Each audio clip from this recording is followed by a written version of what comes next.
Mis hermanos, en parte de la oración que hacía ahorita era porque pues tenemos un hermano que está, Wolfram y Laura. Laura está con algo que la llevaba a él a la clínica por algo en sus riñones, pero no algo no tan difícil, pero era necesario que la llevara. Entonces, por eso ahorita mientras oraba me acordaba de los hermanos que van a ser imposible o difícil más bien que puedan estar acá, al igual que él, probablemente algunos otros hermanos enfermos o algunos otros hermanos con ciertas dificultades de todo tipo. Mis hermanos, las ordenanzas. Las ordenanzas. ¿Por qué son importantes las ordenanzas? Y bueno, no sé si todos saben cuáles son las ordenanzas a las que nos referimos.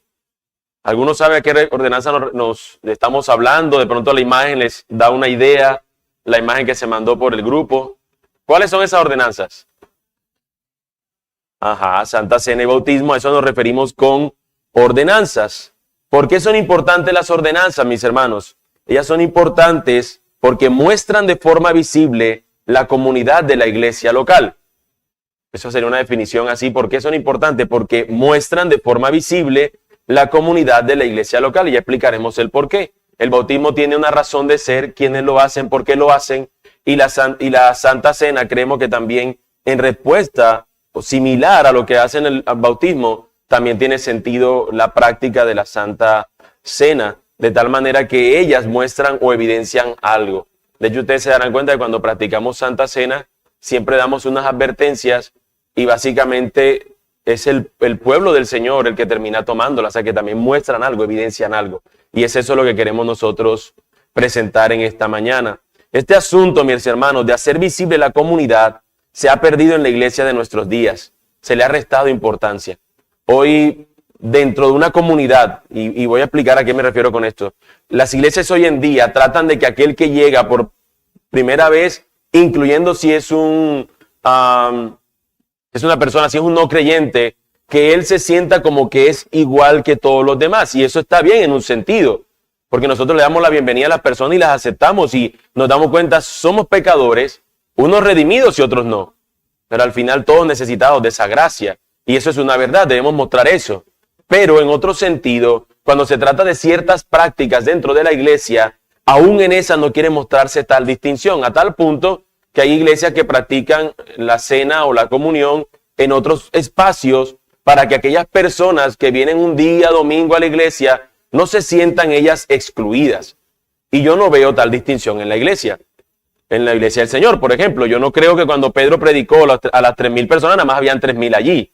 Dijeron que se convirtieron 3,000, lo que nos da la idea de que había un pueblo, un grupo seguramente más numeroso. Y hubo una distinción entre el llamado que él hizo, arrepiéntanse, bautícense. Unos lo hicieron y esos son los 3,000 que se cuentan, los otros no se contaron, los otros se fueron excluidos, no fueron.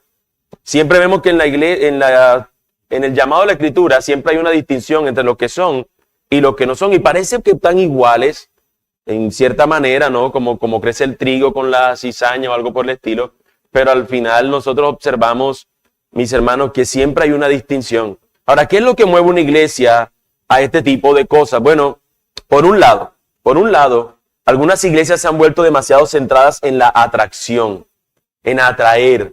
Ellos hacen de todo para atraer a una multitud, de modo que la gente pueda escuchar el evangelio. Hagamos lo que sea, importante es predicar el evangelio, no importa el medio, que venga más gente, atraigámoslo. Seamos lo más accesible posible.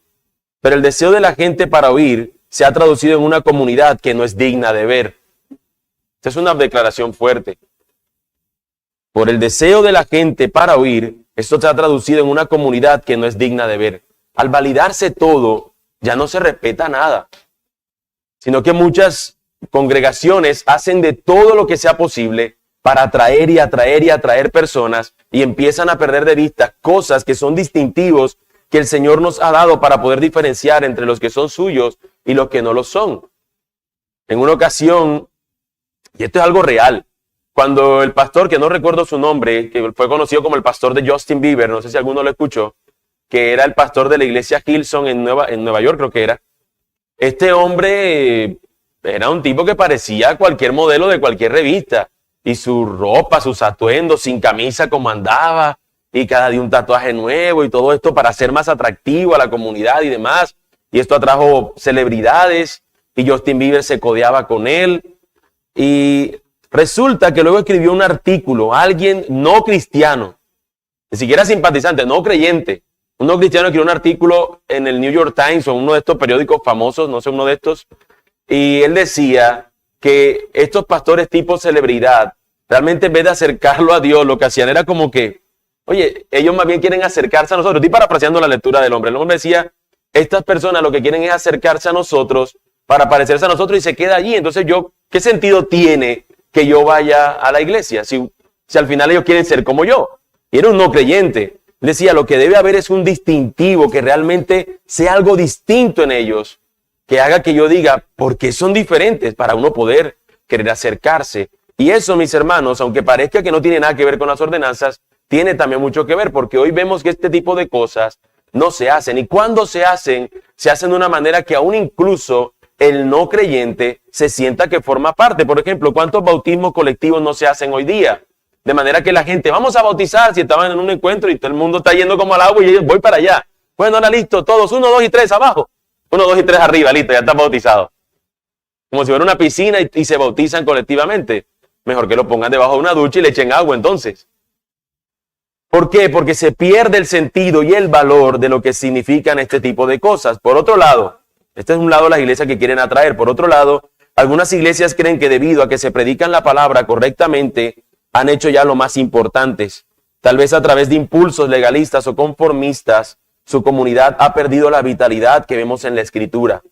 Porque la gloria de lo que oímos desde el púlpito no se refleja en la congregación que está reunida alrededor de esa predicación. Es decir, hay una separación entre lo bueno y fiel que es a la predicación de la palabra y cómo viven los demás que forman parte de esa comunidad. Y la Biblia nos invita a nosotros a considerar que hay una comunión entre los creyentes. Una vida que se vive, una vida que se estimula, una vida que va rotando activamente. La iglesia es un organismo vivo. Y no es vivo simplemente porque la palabra que se predica es vida, sino porque aquellos que están llevándose o que están volviendo a la vida y que están ahora caminando y andando, entre ellos se relacionan. La iglesia no es simplemente un púlpito andante. La iglesia es una comunidad viva, es un cuerpo que tiene una cabeza, la cual es Jesús. Y este cuerpo anda y sigue adorando al Señor en todo lugar donde se encuentra. De tal manera, mis hermanos, que elementos incluso como la cena del Señor nos ayuda a nosotros a percibir esa comunión de la cual estamos hablando. Esta asociación, mis hermanos, entre oír y ver es fundamental mientras llegamos a la idea de las ordenanzas. Oír la palabra del Señor, ser atractivo de cierta manera, realmente influye o tiene mucho que ver con el asunto de ver, que se evidencie realmente lo que es un creyente o lo que es una iglesia. Lo que destaca a la comunidad de la iglesia, mis hermanos, es que el evangelio sea visible. Eso es lo que realmente destaca a la comunidad de la iglesia. No cuánto nosotros, no sé, somos puntuales o cuánto nosotros no sabemos todos los libros, los 66 libros de la Biblia. Son cosas importantes. Mira que estoy señalando cosas importantes. Es importante que cantemos al Señor cuando estamos usando la música en las alabanzas. Todo eso es importante que lo hagamos. Pero una iglesia no se conoce o no debe ser conocida porque tiene una tremenda banda que cuando suena, como diría un músico acá, suena apretada. Traquea esa banda cuando suena. Una iglesia no debe ser conocida únicamente porque tiene un predicador notable que cuando ese hombre habla parece que temblaran los cimientos del lugar donde se encuentra. Eso es bueno. Y la música también es buena y que cantemos todo eso es bueno. Pero mis hermanos, la comunidad se conoce porque el evangelio esté siendo visible, vivo entre ellos. Una iglesia que tiene una cultura del evangelio impregnada en ellos. Esa realmente es la razón. Y prácticas como estas ordenanzas son dadas, vienen y están involucradas en el evangelio mismo. Cristo mismo nos dio estas prácticas, estas consideraciones, estas ordenanzas son dadas por nuestro Señor. Hoy en día, mis hermanos, estas ordenanzas parecen tan periféricas a la iglesia que incluso en algunos contextos pueden parecer raras. Pueden parecer raras. De hecho, mis hermanos, es tan importante tal vez o preponderante en algunos casos que hay personas y ojo este dato, que tal vez yo no lo tenía, no lo había considerado. Muchos historiadores señalan que incluso, más que ser un debate acerca de la justificación, con algunas implicaciones para la cena del Señor y el bautismo, la Reforma Protestante fue un debate sobre las ordenanzas con algunas implicaciones para la justificación. ¿Me explico? En vez de ser un debate de la Reforma acerca de lo que era el Evangelio y cómo Dios salvaba al hombre y que eso implicaba en la cena del Señor y el bautismo, para muchos historiadores esto fue al revés. Fue una implicación sobre lo que eran estas ordenanzas y cómo esto luego desencadenó en poder entender bien lo que era el asunto de la justificación. Probablemente usted se incline más, como seguramente el caso, hacia la primera. Era más un debate acerca de lo que era, cómo el hombre era justificado. No obstante, es tan importante esto que algunos historiadores observan que en la Reforma se le dio un lugar preponderante a estas ordenanzas, perdón. Así que, mis hermanos, había gente que estaba dispuesto a morir por estas cosas. Nosotros debemos considerar que las ordenanzas vienen del Señor y que nosotros debemos considerarlas como prácticas sanas en nuestra iglesia. ¿Qué son las ordenanzas entonces?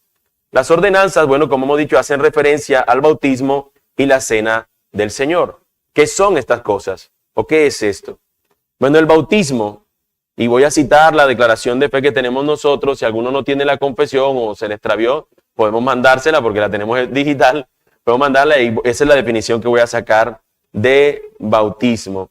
Bautismo se define, creemos que enseñan las Escrituras que el bautismo cristiano es la inmersión en agua del que tenga fe en Cristo, hecha en el nombre del Padre, del Hijo y del Espíritu Santo, a fin de proclamar, mediante este bello emblema solemne, esta fe en el Salvador crucificado, sepultado y resucitado, y también el efecto de la misma fe, a saber, la muerte al pecado y la resurrección a una nueva vida del fiel, y que el bautismo es requisito previo para los privilegios de la relación eclesiástica, entre estos la cena del Señor. Es una definición larga, pero mis hermanos, esto ya lo vimos nosotros cuando hablamos en la confesión. Esta definición la dimos, la explicamos y la podemos, a lo que toman notas, la podemos buscar en la confesión, la de New Hampshire, que es la que hemos tratado.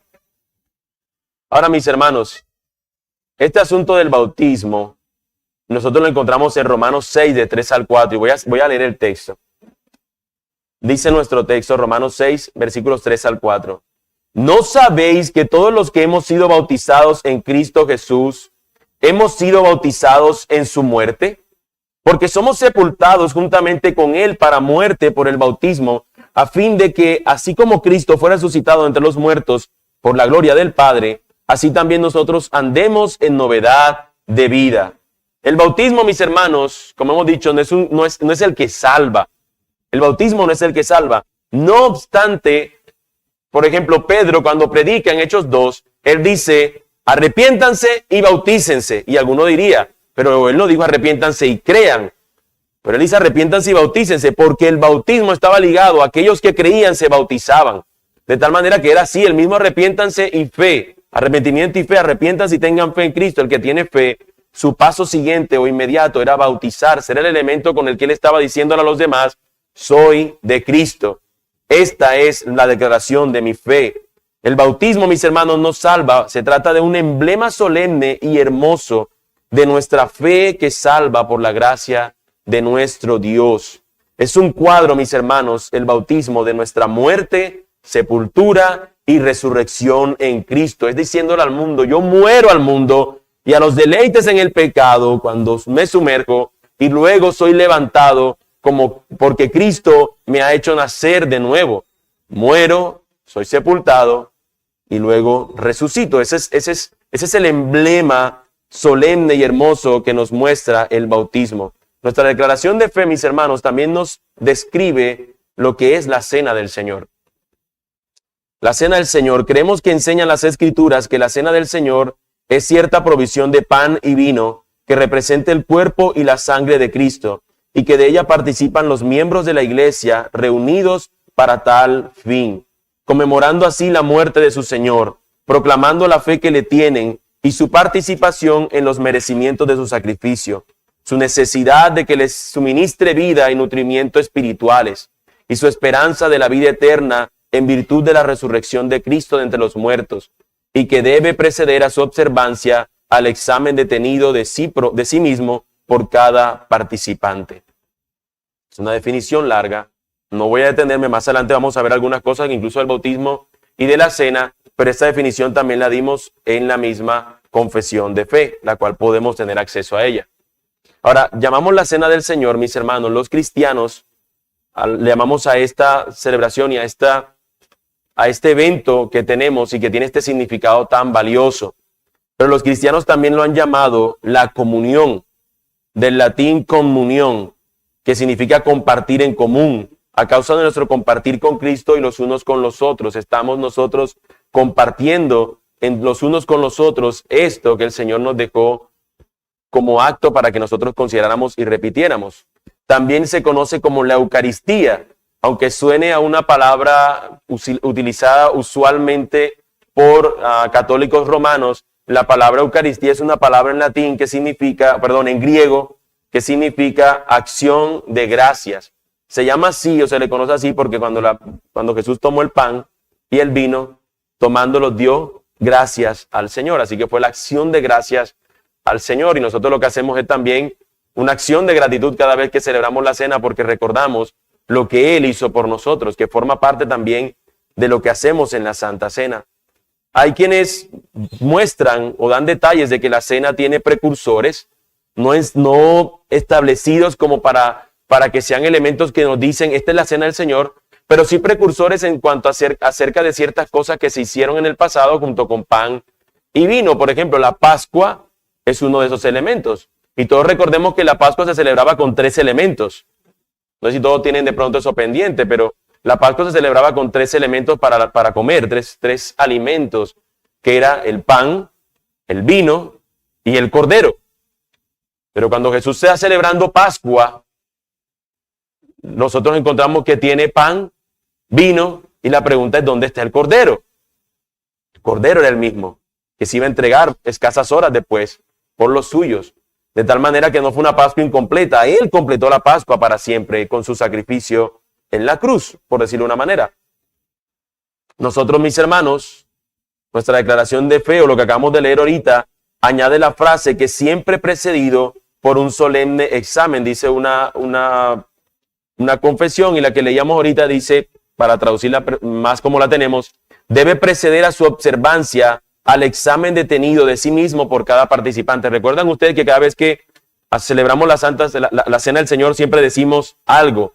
Y es, cuando leemos nosotros, 1 Corintios 11 nos invita a que nosotros consideremos un autoexamen, porque algunos al tomar la Cena del Señor sin estas consideraciones, dice que trajeron sobre sí mismo incluso hasta la muerte, dicen dice la Escritura, incluso trajeron muerte hacia sí mismo.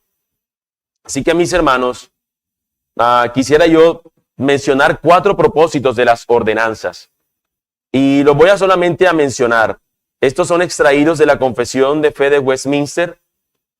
Y recordemos que esa confesión es que luego sale, toma parte de esa confesión, la confesión que nosotros tenemos, que luego se conoció como la Confesión de Bautista de Londres 1689, y luego la que nosotros tenemos, que es la de 1833, si no estoy mal, de New Hampshire, 1836, que es la de New Hampshire, que viene unos siglos después, que parte de estas.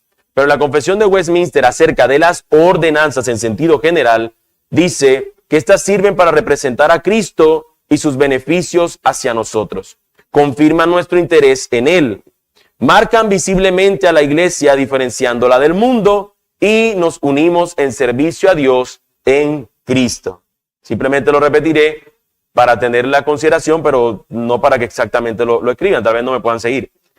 Representar a Cristo y sus beneficios hacia nosotros, confirmar nuestro interés en Él, marcar visiblemente a la iglesia diferenciándola del mundo y unirnos en servicio a Dios en Cristo. Esto es lo que pudiéramos decir que son, o que las ordenanzas tienen como propósito en sentido general. Ahora, la pregunta, mis hermanos, que quisiera que nosotros empezáramos, y aquí nos vamos a ir metiendo en un terreno un poco profundo, y probablemente encontremos algo, no sé si lodo, pero al menos algo que nos va a hacer ciertas preguntas. ¿Por qué el bautismo importa? ¿Por qué el bautismo importa? Y aquí voy a hacerles preguntas. Digamos que me hago cristiano, pero nunca me bautizo. Estoy colocando un supuesto porque evidentemente soy cristiano y soy bautizado, pero estoy haciendo un ejemplo. Imagínense. Digamos que me hago cristiano, pero nunca me bautizo. Todavía puedo ir al cielo, ¿cierto? Por decirlo de una manera, alguien diría eso. Yo soy cristiano, creo en Cristo, no me he bautizado, no quiero bautizarme, nunca me bautizo. ¿Yo puedo ir al cielo?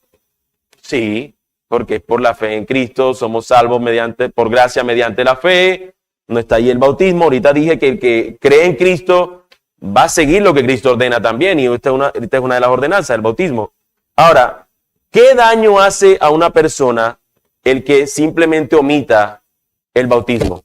O como lo tengo aquí escrito, ¿qué daño hace usted como resultado de esta omisión? ¿Qué creen ustedes que está pasando con una persona que decide no bautizarse, que dice ser un creyente? O siendo un creyente genuino, ¿qué pasa si no se bautiza? ¿Qué creen ustedes? ¿Cómo? ¿Cómo? ¿No se vincula a una iglesia local? Ajá. ¿Qué más pueden decir?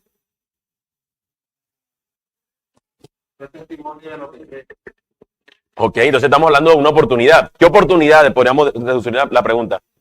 ¿Qué oportunidades pierde aquel que decide no bautizarse y dice ser un creyente en Cristo?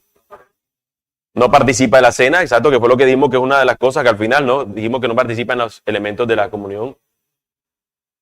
¿Qué más? La membresía.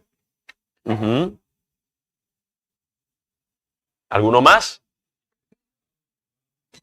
¿Cómo? Ser edificado, consolado. Bueno, eso vemos como beneficio de la membresía, pero igual a no creyentes, bueno, a personas que vienen también le hacemos eso. De pronto no sería como tan clave en cuanto a no bautizarse. Permítame leer algunos. Primero, estoy desobedeciendo a Cristo, que es una ordenanza, y me digo, no voy a hacerlo porque no quiero estar desobedeciendo a Cristo. Si Cristo lo ordena y yo lo decido desobedecer, por ende, al desobedecerlo, estoy deshonrando su nombre. No lo estoy honrando al obedecerlo. Pierdo la oportunidad de anunciarlo públicamente, porque a través del bautismo es un anuncio público de mi fe en Cristo y mi renuncia al mundo. Soy de Cristo y les informo a todos, como cuando nos casamos y decimos, soy de esta mujer, no de ninguna otra. Es la misma declaración, soy de Cristo, de nadie más. Eso también nosotros mostramos o evidenciamos o queremos evidenciar cuando nos bautizamos. Perdemos la confirmación de una iglesia local de acuerdo a que mi profesión parece genuina. Pero si yo estoy en este asunto de no querer obedecer al Señor, ¿cómo una iglesia puede dar testimonio de que tú eres un cristiano genuino? Si realmente te rehusas a bautizarse. No es que no ha tenido oportunidad, se rehúsa a bautizarse la persona. Perdemos un recordatorio visual de nuestra muerte a nosotros mismos y de la nueva vida en Cristo. Es una oportunidad de nosotros poder, para nosotros mismos y también para otros, evidenciar eso.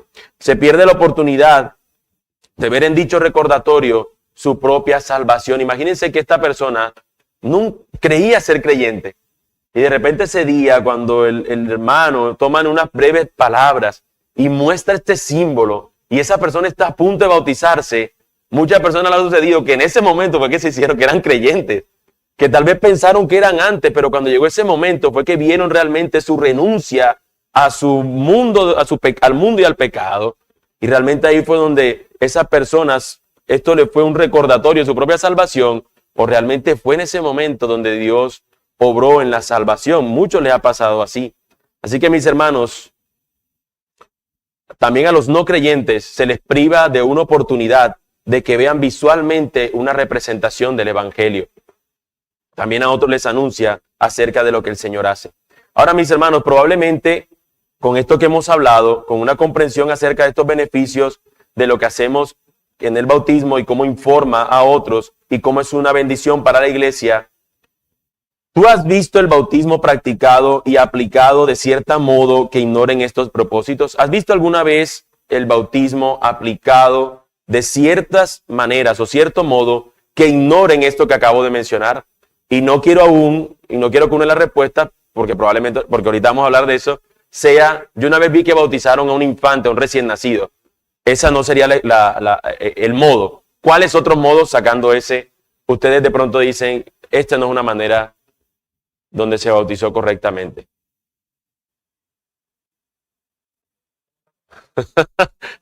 Con aspersión. Aspersión. Ok, nosotros creemos que la Biblia cuando nos muestra y cuando Jesús lo hace es por inmersión, es decir, sumergiéndose la persona. Si eso podría considerarse una práctica no adecuada, pero ¿cuál algo que de pronto ustedes digan, esto sí no lo puedo, bajo ninguna circunstancia una vez lo vi y no puede ser? En el nombre, tenemos un Dios trino que es el que estamos estudiando también los jueves, ¿no? Y de pronto simplemente decir que es a través de un solo, bueno, realmente las personas no crean que hay tres separados y uno solo, sino que realmente dicen es un Dios unitario, usualmente, o un Dios binitario, y la Escritura nos dice claramente que es el Padre, en el nombre del Padre, del Hijo y del Espíritu Santo. Sí, mi hermana. Ajá. Uh-huh. Por eso cuando hablamos de que fuera una consideración, como decir, es totalmente imposible. Yo creo que en todas las cosas puede haber consideración. Y no lo puedo decir que depende de mí. El asunto es que usualmente nosotros cuando damos una definición, una declaración de fe, decimos cuáles son los elementos que se buscan y es cómo se considera. Por ejemplo, todos podemos decir que oramos de tal manera, confiamos en el Señor para su voluntad y el Señor puede simplemente decir, estoy colocando otro ejemplo para poder encauzar en este.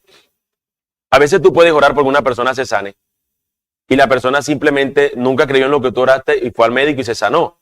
Y tú puedes saber que Dios sanó a esa persona, aunque el elemento que esa persona tomó para sanidad no fue el que tú pensabas que ella debía tomar.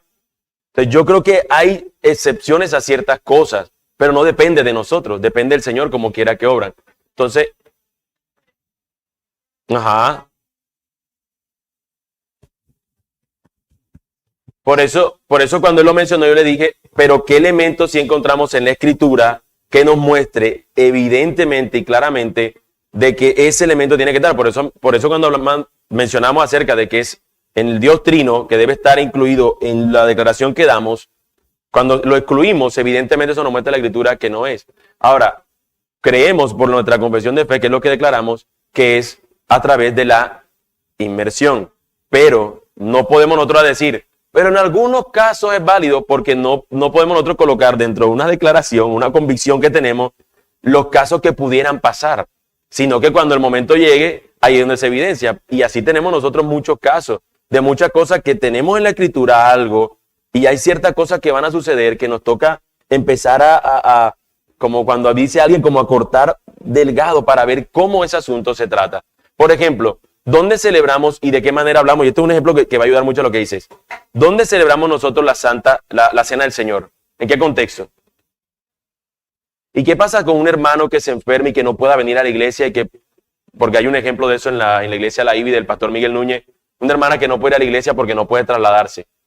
¿Qué hacen con ella? Bueno, en ese caso particular, va un grupo de hermanos a la casa de la hermana y hacia otras casas y celebran brevemente la comunión y le dan a ella el pan y el vino para celebrar con ella, para que sepa que la iglesia y que ella forma parte de la comunidad, pero tiene un impedimento. Eso es un caso particular, pero en la confesión de fe no vamos a decir, la comunión se da, bueno, en casos fortuitos se toma, cuando llegue un momento tendrá que verse, pero al final lo que nosotros practicamos debe ser por inmersión, porque eso es lo que encontramos en la Escritura, que es la práctica habitual. No sé si me va a entender.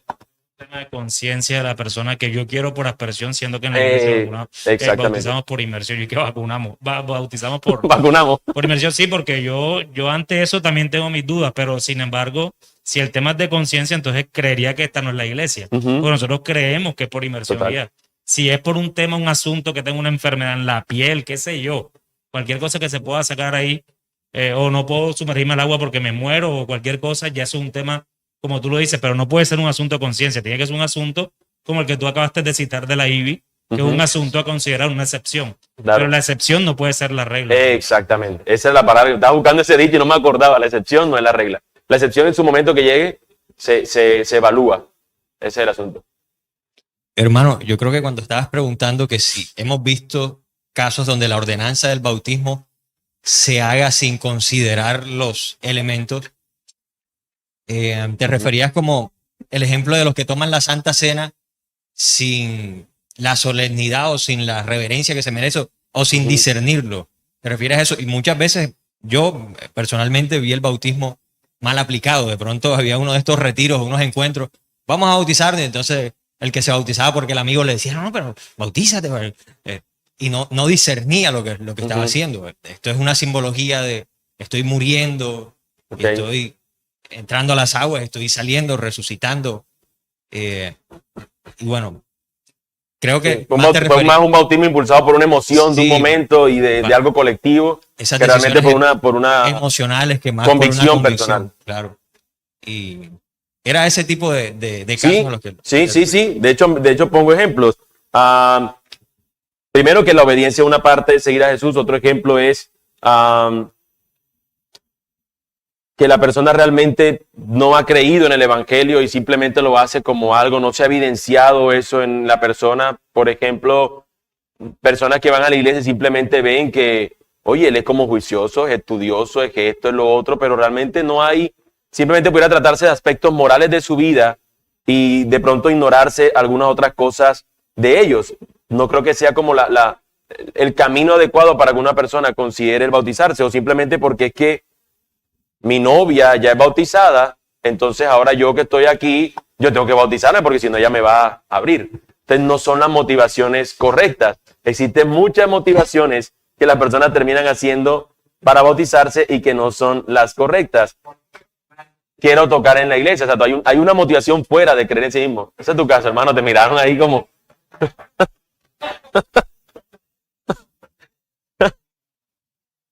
Por ejemplo, el ejemplo que colocaba ahorita era cuando iglesias bautizan en masa.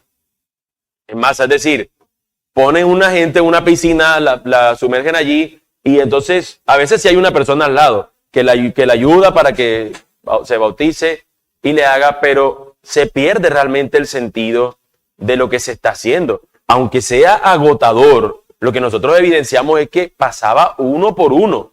Cristo no estuvo ahí bautizado Juan el Bautista y estaba allí con sus discípulos diciendo, bueno, ahora vamos a bautizar un combo, estos siguientes 30, vamos, suban. Yo estaba ahí el ministro, y el ministro recibía uno, iba uno por uno. Ese día el hombre salía haciendo pulseadas y el brazo cansado, pero el hombre uno allí, siguiente en la fila, el otro.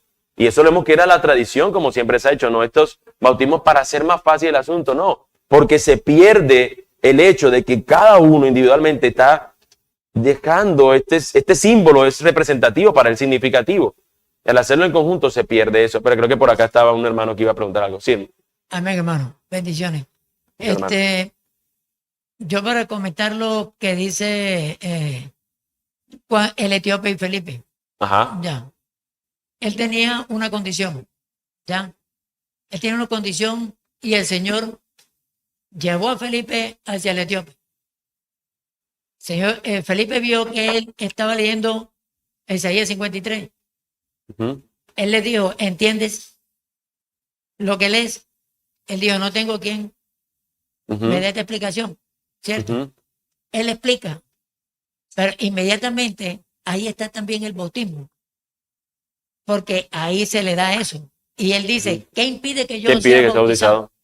Ahí hay agua, que él dice, ahí hay agua, ¿qué impide que sea bautizado? Hay un charco. ¿Qué impide que yo sea bautizado? O sea, ¿qué le dice Felipe?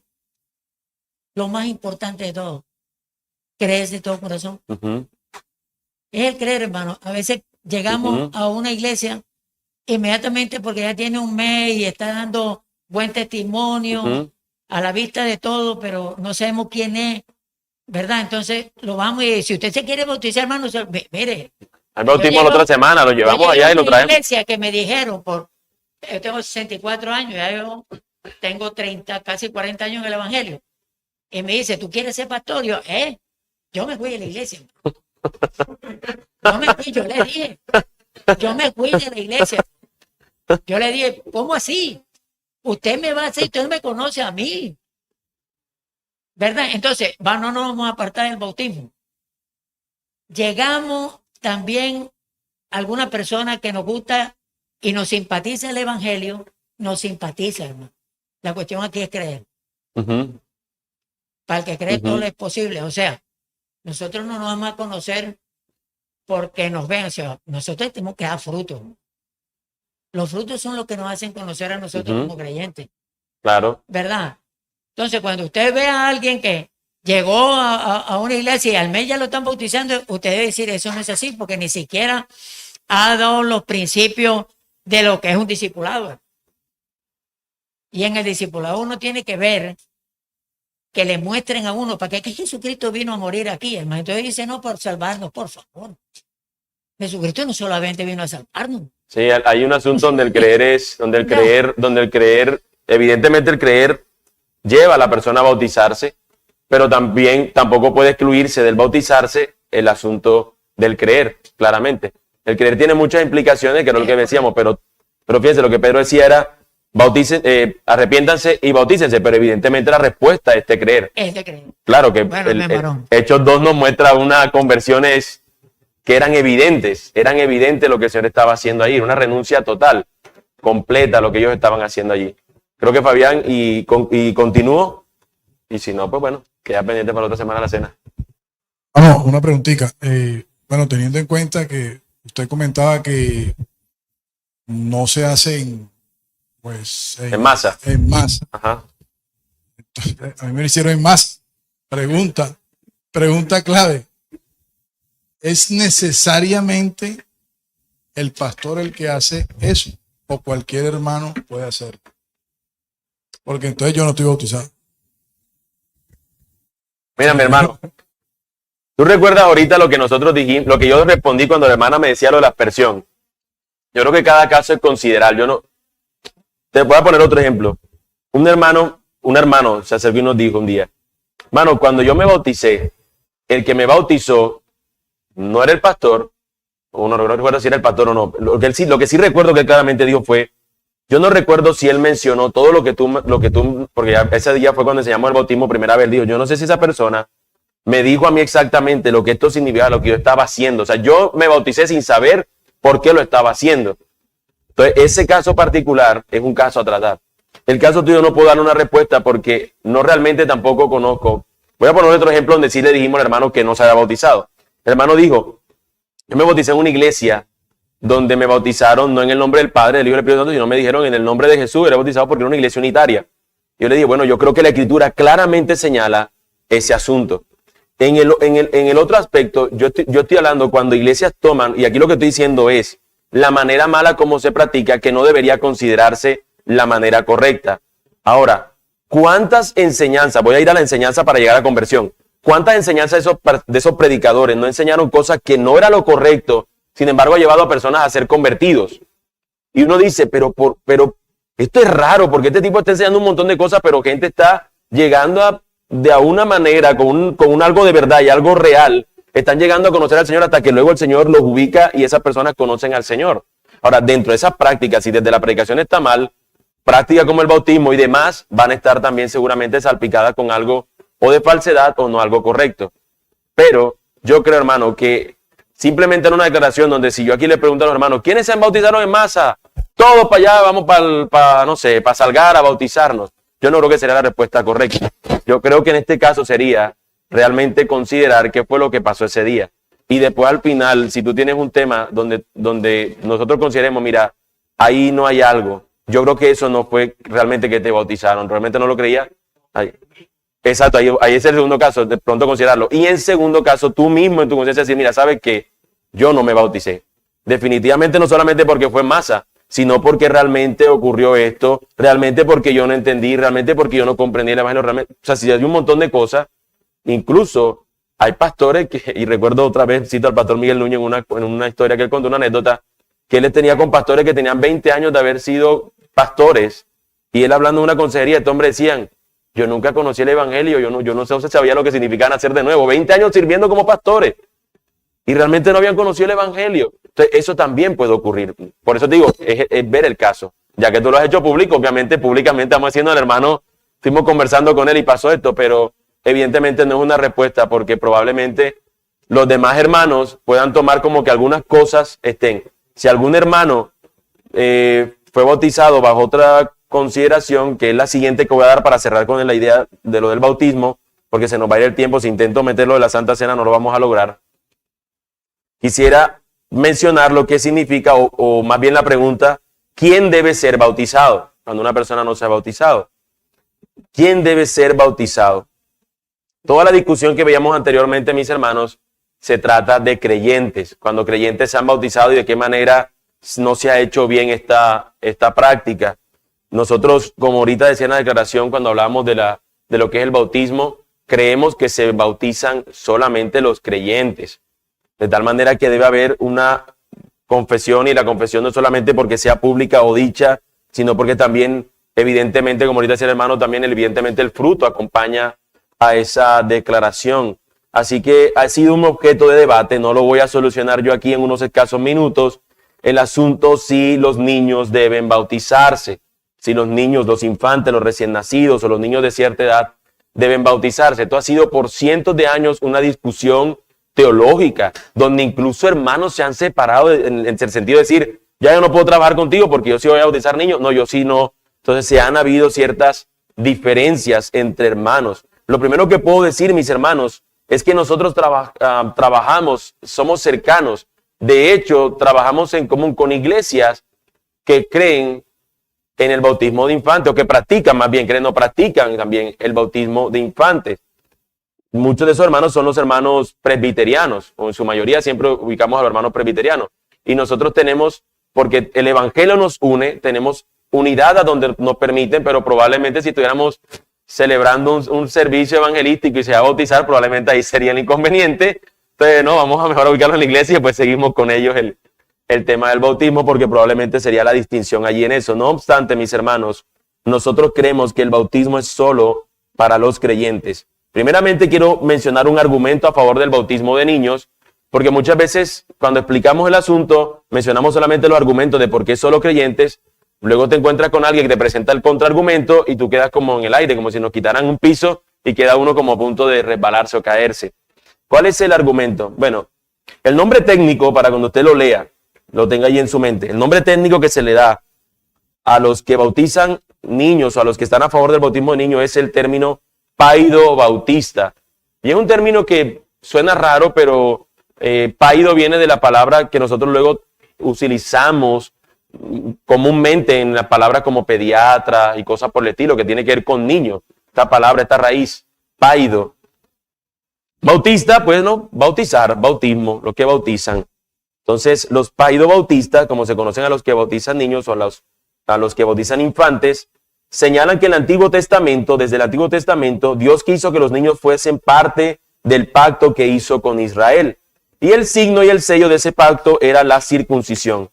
La circuncisión no era solo para los niños, pero se aplica principalmente a los niños. Y este rito era tan importante que el Señor dice a Moisés en Éxodo 12 que ningún varón no circuncidado debe participar en la Pascua.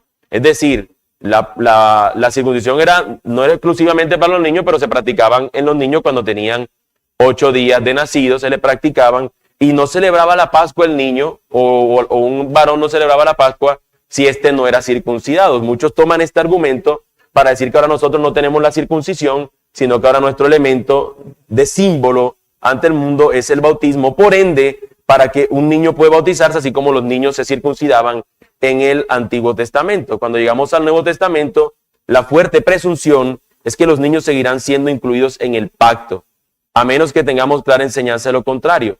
Así que estas personas dicen, como no hay una enseñanza contraria que diga que los niños no pueden formar parte de este nuevo pacto de gracia, del pacto del Señor, del pacto que Él nos ha dado, del sacrificio de Cristo, y que Él puede recibir incluso niños, entonces ellos argumentan a decir que estos niños pueden bautizarse no importando la edad que tengan, siempre y cuando sus padres son unos creyentes, y ahí continúa como este hecho de que Dios les salva. Ahora, mis hermanos, yo quisiera dar unas declaraciones a favor del bautismo solamente para los creyentes, porque este argumento realmente no es un argumento muy grueso, y ya lo voy a explicar ahora cuando hable acerca del paralelo con la circuncisión que encontramos en el Nuevo Testamento, porque parecería que el hecho de que la circuncisión era el elemento para los niños ahora es reemplazado en el Nuevo Testamento simplemente por un acto y se le puede validar a los niños. Pero vamos a ver si realmente qué nos dice el Nuevo Testamento, por qué es cambiada la circuncisión. La circuncisión en el Antiguo Testamento se hacía ¿sobre qué? ¿Sobre la carne o sobre el espíritu? Sobre la carne. en el Nuevo Testamento va a ser reemplazada por una circuncisión, ¿dónde? En el corazón, es espiritual. De tal manera que la circuncisión, cuando pasamos al nuevo pacto, estamos en el Nuevo Testamento, no se cambia de circuncisión a bautismo, no. De circuncisión en la carne por circuncisión en el corazón. Es decir, la persona es circuncidada en su corazón, es transformada, es una nueva creación. Eso es lo que encontramos nosotros en la Escritura. Bueno, ya más adelante iba a tener el tercer aspecto, pero bueno. Las descripciones del Nuevo Testamento, mis hermanos, acerca del bautismo son en referencia a una nueva vida en Cristo. Cuando nosotros leemos Romanos 6, el que acaba de leer hace un instante, nosotros encontramos que se nos habla de personas que han sido regeneradas. No personas, y voy a leerlo otra vez. ¿No sabéis que todos los que hemos sido bautizados en Cristo Jesús, hemos sido bautizados en su muerte?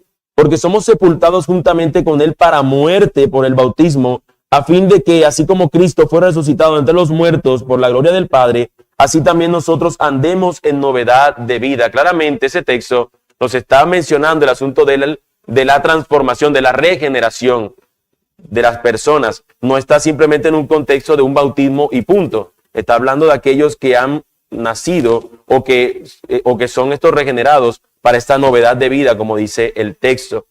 El Nuevo Testamento, mis hermanos, pone en paralelo el bautismo con la circuncisión del corazón. La circuncisión del Antiguo Testamento la menciona como circuncisión del corazón y luego habla ahí mismo del bautismo después de esta circuncisión del corazón. Leo Colosenses 2, del 11 al 12. En él también fuisteis circuncidados, con circuncisión no hecha a mano, al echar de vosotros el cuerpo pecaminoso carnal, en la circuncisión de Cristo, sepultados con él en el bautismo, en el cual fuisteis también resucitados con él, mediante la fe en el poder de Dios que le levantó de los muertos. Claramente no está hablando de una circuncisión física, sino una circuncisión del corazón, circuncisión espiritual, y luego menciona el asunto del bautismo. Es una respuesta al hecho de haber sido circuncidados en el corazón, de que nosotros seamos unos regenerados. El bautismo es solamente para creyentes, según pudiéramos ver en este texto. Cuando alguien dice, en ausencia de cualquier enseñanza en sentido contrario, debemos seguir considerando los bebés que no han sido salvos aún como miembros del pacto. Alguien dice, como no tenemos un aspecto en la Escritura que nos diga que no podemos hacer esto, hagámoslo. Pero mis hermanos, en Colosenses 2, que acabo de leer, es bastante claro que enseña lo contrario.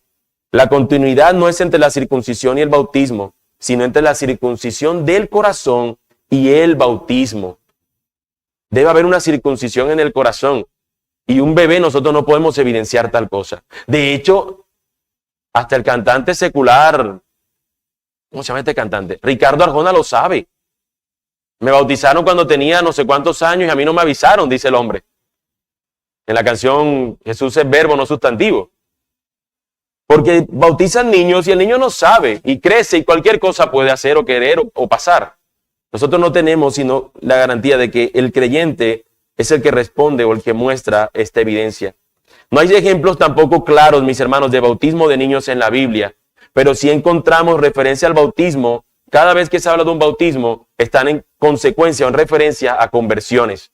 Usualmente siempre que nos muestran que alguien se bautiza, es respuesta a que él ha creído. Es una conversión.